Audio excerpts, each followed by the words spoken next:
Real estate is not the only path to wealth. In fact, for some people, it's not even the best one. Today, we're breaking down the ways to build wealth that don't require you to become a landlord, manage properties, or tie up hundreds of thousands of dollars in down payments. So if you've ever felt like real estate investing wasn't for you, or if you're looking for ways to diversify beyond real estate, stick around. By the end of this episode, you'll have a clear roadmap to building serious wealth.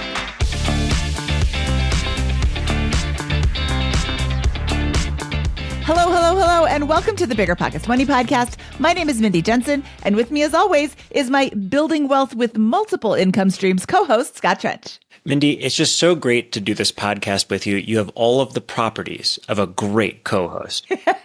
BiggerPockets has a goal of creating 1 million millionaires. You are in the right place if you want to get your financial house in order, because we truly believe financial freedom is attainable for everyone, no matter when or where you're starting or whether you like real estate investing or not. Today, we're going to be talking about other ways to get rich. By other ways, I mean ways outside of real estate investing, which it goes without saying, Mindy and I are huge fans of. We know that we talk about real estate as a tool for wealth creation a lot, but there are plenty of other ways to build wealth that may be appealing to folks in different life situations or at different stages in their financial journey. We're going to talk about 5 of them today, and I'm excited to get started. So you want to kick it off, Mindy? I do, Scott. I think a good place to start is with the 4 pillars of building wealth that we consistently talk about over the history of this show. It may be a good time for a refresher for some of our newer audience. I think you have a really great overview on that, so I'm going to throw it back to you and have you list those out. Yeah, and these are going to be groundbreaking, guys. No, obviously, these are the very basic building blocks of building wealth, but we have to start in a foundation and voice and state the obvious, I think, to progress here.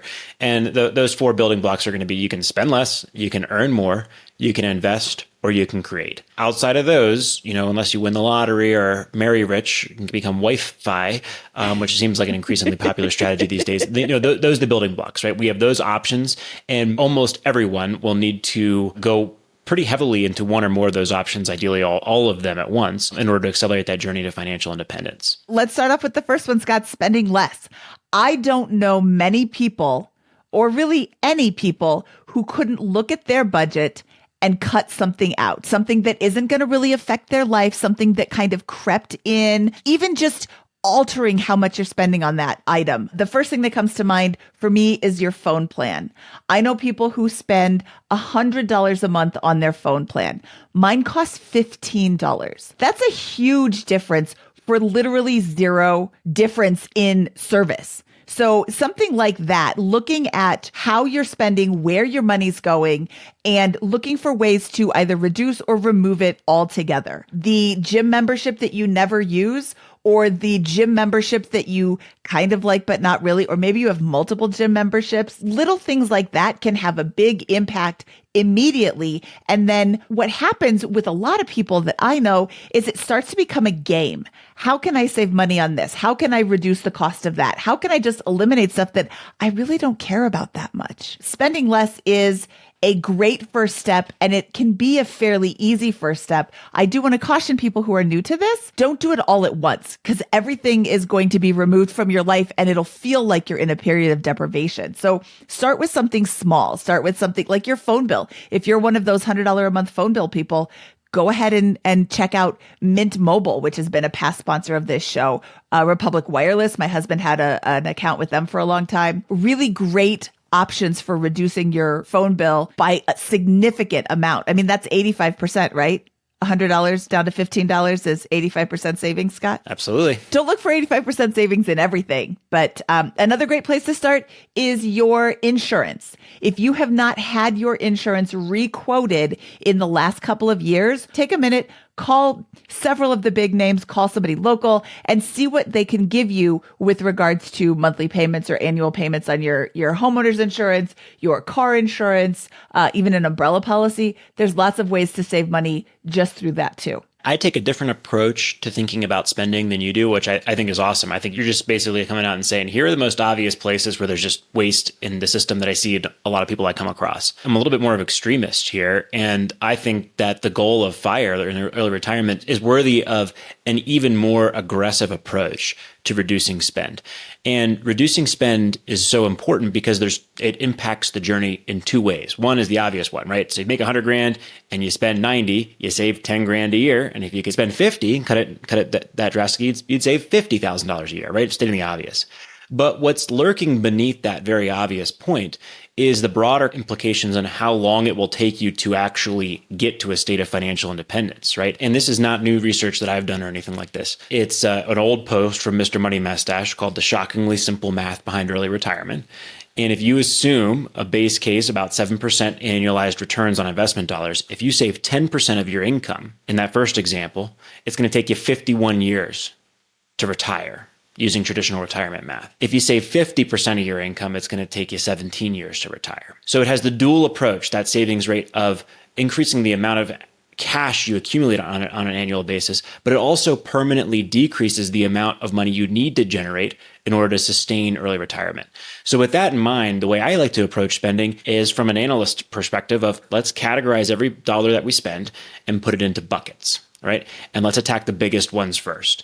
The biggest ones, no surprise, are going to be housing, transportation, and food. I know a lot of people listening to this will say, what about childcare? Childcare is a big expense, but it's only a big expense for a small portion of the population for a small percentage of the time. So it does not show up in the aggregate American household spending statistics. But obviously, if you have children that are in full-time daycare, for example, that will be a major expense on par or above some of those other categories. But if you're going to look at those expenses, the biggest thing that's going to impact how soon you're going to be able to retire is where you live. If you're maxed out on your house and you buy as much home as you possibly can qualify for, or rent as much home as you can possibly qualify for, you're going to find it very hard to save a lot of money and retire early. Alongside that, if you're not shopping your insurance or controlling the controllables inside your housing, that's going to similarly delay your early retirement.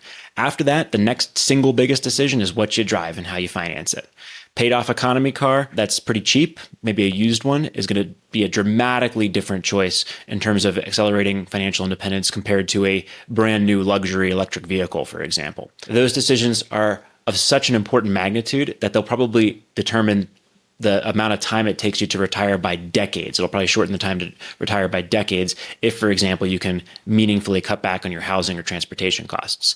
And then from there, the third one is food. I found food very difficult to control personally. I'm not very good at that, but because I had my housing and my transportation expenses under control during that decade-long grind to financial independence, the food budget didn't matter quite as much. These are great points. Having these giant expenses cut down and even being able to cut those giant expenses down is kind of like a second tier FI journey that I think you should be pursuing.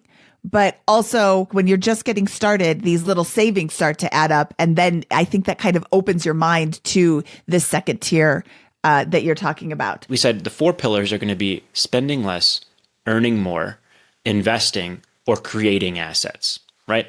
And before we get going, I think it's important to acknowledge to people listening that most people, I would say the majority of Americans who are likely to be listening to a podcast like BiggerPockets Money, are going to be optimized on the income front. They're not going to be in a position to realistically create extremely valuable assets, right? Very few people have the capacity to become entrepreneurs, and it's incredibly hard to become an entrepreneur while you work a 9 to 5 and are given your 100% best efforts. It's hard enough to be an entrepreneur when you work sun up to sundown for yourself. You're going to start a business at 5 o'clock in the evening when you're exhausted, giving up time with your family, or at 6 o'clock in the morning till 8:30 before you drive into work. It's just not reasonable for most people to do that, right? From a create perspective.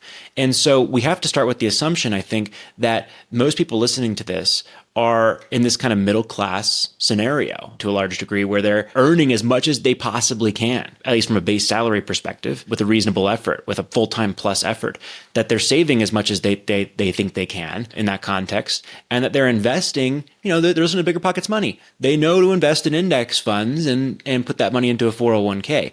So how do we take that situation and say, here are the alternatives outside of buying rental property that can actually free you early in life? How's that for the challenge that we give ourselves for this podcast? That sounds great. Let's talk about the investment piece next. I'll frame the challenge to you, Mindy, on this. So I'm listening to this and I'm like, okay, I understand that if I want to achieve financial independence, I'm going to have to make some different decisions on the spending front. I'm going to have to clean up the obvious opportunities to save money, like by switching out of my expensive phone plan to something cheaper that Mindy stated. And I'm also going to want to take a top-down approach to my analyzing my spending by looking at the biggest buckets and saying, do I really need to live here and drive that? Because those will make a major decades impact on your journey to financial independence. So that's your choice. You figure out how you want to deal with those, whether that's something you're willing to change or not on there. Now we're going to talk about investing. Let's talk about an obvious truth here. Investing in index funds, old-fashioned vanilla at this point in the financial independence community, VT Sachs and VTI and VOO, is not going to move you towards financial independence quickly. It's going to give you an average return. That's the whole point. It's an average return. The index tracks the average of the stock market. It's the whole point of index fund investing. That's one answer here, is invest in the index funds. But if you want to get rich faster without real estate as an investment vehicle, what should people do? Scott, what worked for us was investing in up and coming companies that we did a lot of research on and picking stocks. And that's not something that I really want to recommend to anybody who isn't willing to do the same amount of work that we were doing. My husband is in tech, or was in tech, now he's retired. And he reads tech news every single day because he has 30 years of history of reading tech news every single day.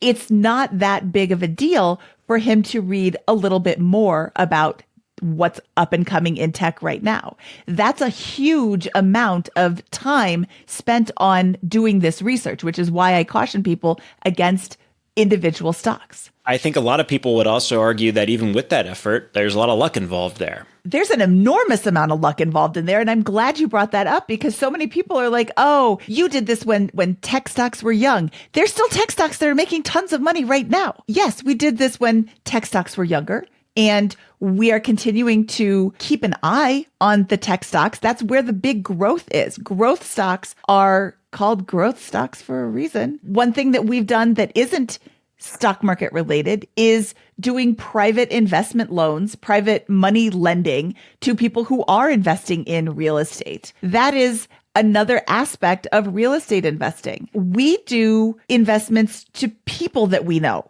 as opposed to the deal itself. We still look at the deal. We run those numbers and all of that, but we're investing more for the person.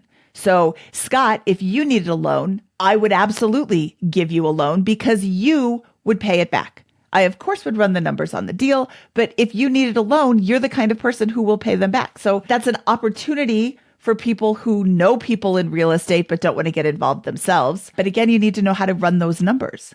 Scott, what would you suggest outside of vanilla index fund investing? I want to really caveat this with some important context here. Folks always want to hear, hey, I have a median income. I'm maxed out at my job. I work 40 hours a week. I'm not going to start a business. I'm not going to invest in real estate. I'm not going to change my lifestyle. How do I fire? And the answer then is let a large amount of time pass, right? Just invest in index funds and let a large amount of time pass. You won't fire fast.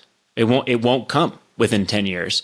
If that's the situation, something's got to change. It's got to be a drastic combination of cutting back on expenses, an increase in income, or an aggressive, highly risky, different investment approach. My approach to investing was I went all in on real estate and house hacks, of course, but I also went all in on BiggerPockets as a private business. So is there an opportunity to combine that income generation by buying or joining a small business or doing some sort of professional work that comes with that, at least the potential for upside, right? Of course, I got super lucky joining BiggerPockets as an early employee in there and having the opportunity to invest.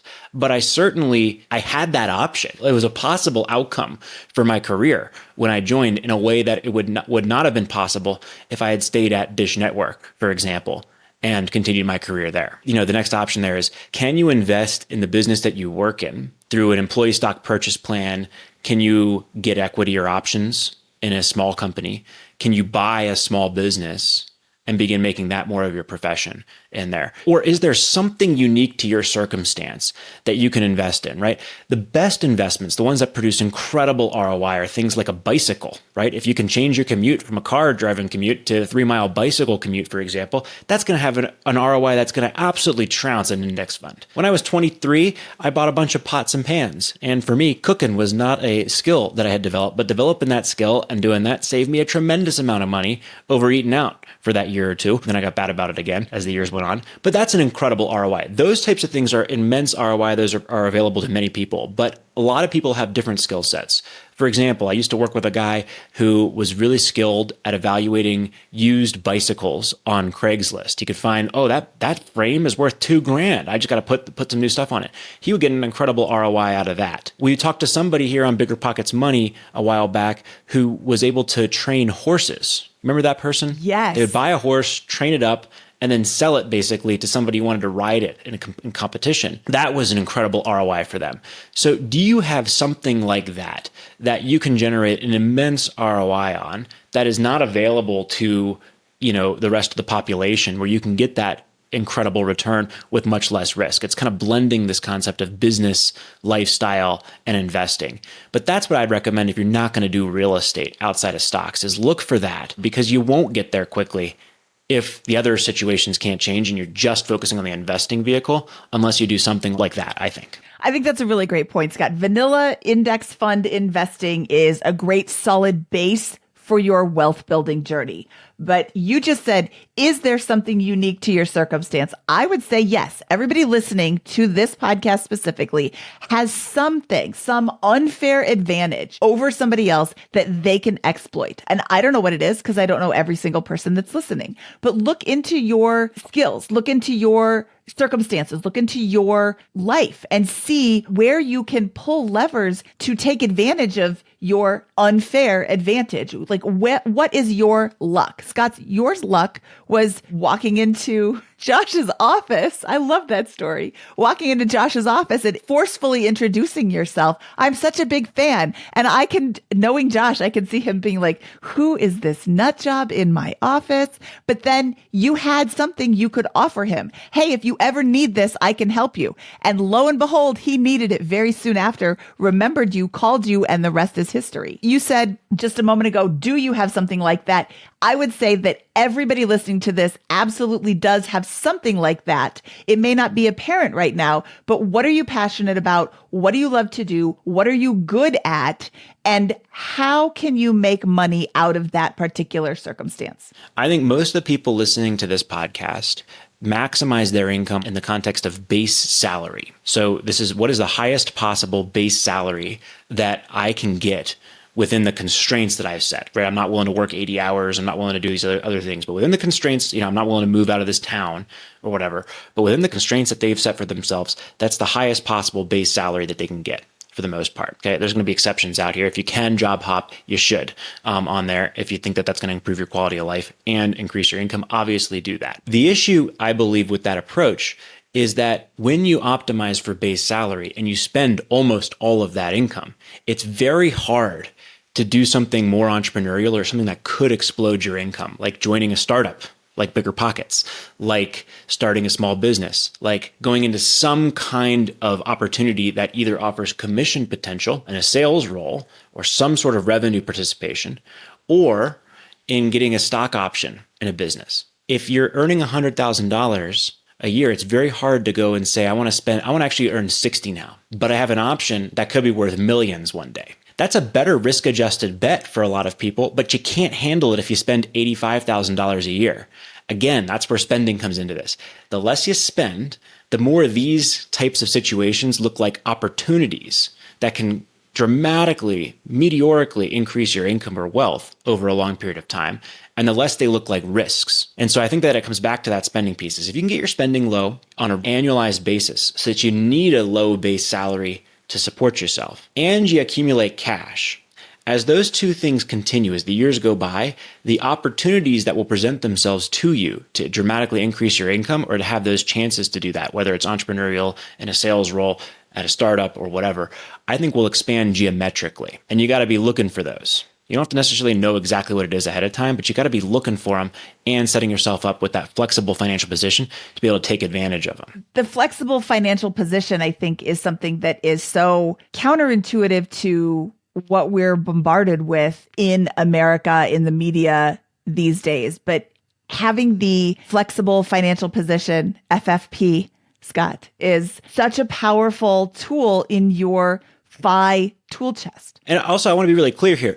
I'm not going to take this to some point of absurd extremism, right? Like if you're a doctor or a lawyer or an airline pilot making $250,000 plus a year, you do not need to be looking for an entrepreneurial side gig to accumulate the FI. All you got to do is spend like a middle or even upper middle class American, and you're going to save your way to financial independence, invest in an index funds the old-fashioned way, in probably less than 10 to 15 years on there. Now, if you want something way more than that, then my logic still applies, of course, with that. But I think that this situation is specifically for the middle class, like the median income earner to the average income earner in this country. If you're in that situation, then I think you need to apply this framework if you want to get serious about financial independence, because you're just not going to hear a ton of stories about people who earn a median income for 20 years and fire in there. They're there. We've had them on BiggerPockets Money, but they're the exception to the rule. It's really uncommon for folks to end their journey earning a median income in less than, for example, 10 to 15 years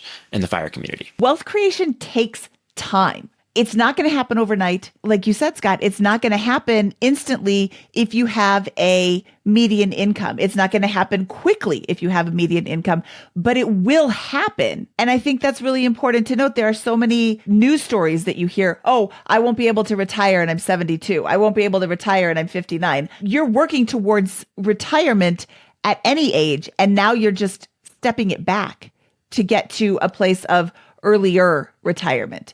And all of these different strategies that we're talking about, spending less, earning more, and investing, are going to get you to a place of retirement. All right, Scott, the final point is create. And this is where we start to think about businesses, either starting your own small business or buying a small business. What is your thought in this very leading question? What are your thoughts on small businesses? Going into business in a general sense is by far the best way to build a large amount of wealth in a hurry. There is no alternative. There is no exception to that. You will meet people who get rich outside of doing that. Typically, they will earn a very high income or generate incredible investment returns, like by buying Google stock back in the early 2000s, like Mindy and Carl did in there. But I built most of my wealth by joining a small business and watching my income rapidly grow and then redeploying that into real estate and stocks, right? It's BiggerPockets, for example, that helped me really generate a large amount of income and wealth over the years. That's going to be true for a large number of people out there. One of the best ways to do that, there's a reason why these guys like Alex Hormozy and Cody Sanchez are super popular right now. It's real, these opportunities to build wealth in business. It's really hard. You're going to trade your 40-hour-a-week job for an 80-hour-a-week entrepreneurial endeavor, and you may lose it. You may lose. There's no guarantees in this. But that is where I would be looking if I was just getting started again right now. Could I spend my 20s building a small business like that? I think that would have been, there's always a chance you fail in there, but that would have been one of the best risk-adjusted ways to really have a shot at early financial independence. And this is not the inaccessible challenge that I think a lot of people feel it is. You can get loans like you can on real estate using small business administration loans, for example, to do this. You got to go in with your eyes wide open and know this is a real skill set. If you have a challenge giving real feedback to people or putting together offer documents or firing people, for example, if that's something that you don't think you can ever do, don't do this in there. But that will be part of your life as a small business entrepreneur at some part in that journey. But it is by far the most powerful way to build wealth in America today. And I think most of the people who achieve high levels of FIRE will have some form of business component in there, or be these elite exceptions like athletes, performers, doctors, lawyers, so on and so forth, high stakes programmers. Scott, we talked with Tim Delaney back on episode 325, and his small business idea was purchasing a local liquor store. They agreed on the purchase price. The owners closed up one night. They did inventory all night, started operating it the next day, and instantly brought in savings and updated the company just by adding a POS system, like the barcode scanners, instead of typing in numbers that were stickered on top of the bottles. Yeah. He also spent 5 years of his life in a liquor store. He spent 5 years of his life in a liquor store. And that's a wonderful story around that. That's where the real piece comes in. Like that's a real opportunity. That's millions of dollars in wealth that you can build with opportunities like that. And you're going to be spending your day in a liquor store for a large portion of that. They don't come without a cost, and some of it's monetary and a lot of it is time. It's such an exciting time to start a new business. There are lots of things that people need done and don't want to do themselves. Yeah, we're recording this on May 27th, and there's a Wall Street Journal article this weekend that discussed exactly this, right? And this is an open secret. People think all this wealth is built in tech, but many of America's millionaires are really in the owners of these boring businesses. I think the story about this gentleman was a guy who basically built the car mats for a certain type of car into a several $100 million annual revenue business on there. And it's just like that all day long. The Millionaire Next Door details these types of folks in great detail 30 years ago in there. This is a major path to wealth, taking that shot and understanding that it's not going to be very glamorous. You're going to be doing all these things. And there's a high overlap, I believe, with the success of these types of businesses and the people who operate them, and low personal spending. These are very frugal people. These are people that, by and large, you'll talk to it. They're the ones answering the phone in the early days of their business. They're the ones doing all these things. And it's not glamorous. It's out of a garage. But that's what I'd be doing if I was starting over again today. I would be spending a lot of time looking at those opportunities. And by the way, I did do that, right? That was my whole, like, not every 90 days. I have this thing, like, I start a new business every 90 days. If 9 out of 10 businesses fail,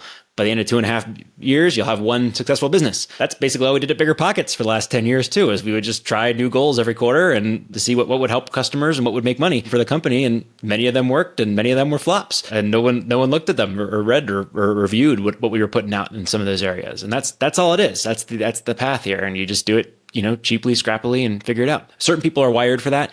If that's you, go for it. If it's not you, stay far away and try to maximize income the old-fashioned way, with a job. You could be a silent partner in one of these endeavors with a friend who is entrepreneurial, but may not have the cash to get started. Maybe Tim Delaney needed help buying that liquor store, but then has the ability to put the time into it to run it. That's another way to get into creating without actually having to do the work. Well, that's it, right? You can spend less, you can earn more, you can invest, or you can create. Creating is by far the fastest way to move towards wealth. Investing is not a very powerful tool unless you have a specific advantage that you're bringing to bear in the situation in the early days of your journey.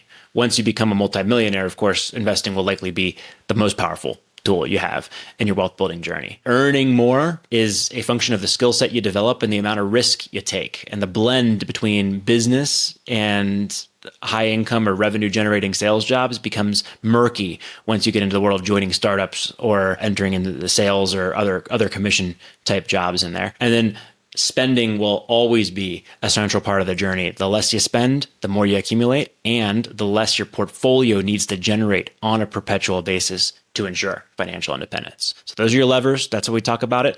Real estate can really help a lot of those, but it is not necessary. Plenty of ways to get rich without it. All right, Scott. I thought that was a good episode. Are you ready to get out of here? Let's do it. That wraps up this episode of the BiggerPockets Money Podcast. He is Scott Trench. I am Mindy Jensen saying bye-bye, butterfly.